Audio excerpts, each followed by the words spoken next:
Қайырлы күн, күндеріңіз сәтті өтсін. Бүгін сіздермен бірге өте нәзік, жұмсақ осындай сүзбелі пирогымызды дайындайтын боламыз. Жасалуы өте оңай, сонымен қатар өте дәмді, ең бастысы қарапайым заттардан жасалады. Ең алдымен шұңғылдау қамыр илеуге ыңғайлы ыдысымызға електен өткізіп ұнымызды салып аламыз. Үстіне қант және де тоңазытқыштан алынған сары майымызды осылай жұқалап турап саламыз. Қолымызбен осылай майды ұнға үгіте отырып, крошка жасап аламыз. Міндетті түрде тоңазытқыштан алынған сары майды пайдаланамыз. Бізде осындай крошка шығады. Үстіне бір шай қасық қопсытқыш саламыз.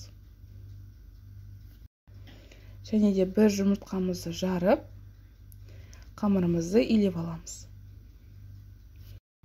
Бір жұмыртқадан артық ештеңе қоспаймыз, сол бір жұмыртқамен қамырымыз бірігеді.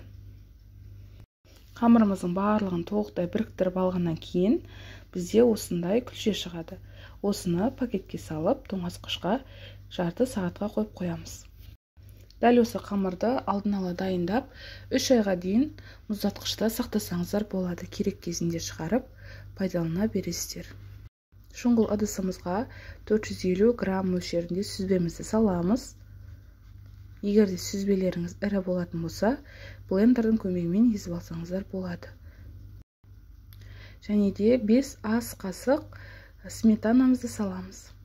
Бір жұмыртқамызды қосып, массаны араластырып пайдалана береміз. Қамырымызды тоңазытқыштан шығарып, осылай керекті формамызға жұқалап жайып аламыз. Массамызды бір тегіс етіп, осылай құйып шығамыз. 180 градуста 45 минут жақсылап пісіріп аламыз.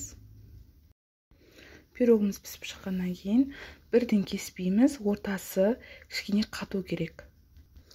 Пирогымызды 1-2 сағат көлемінде бөлме температурасында немесе салқын жерде ұстаймыз.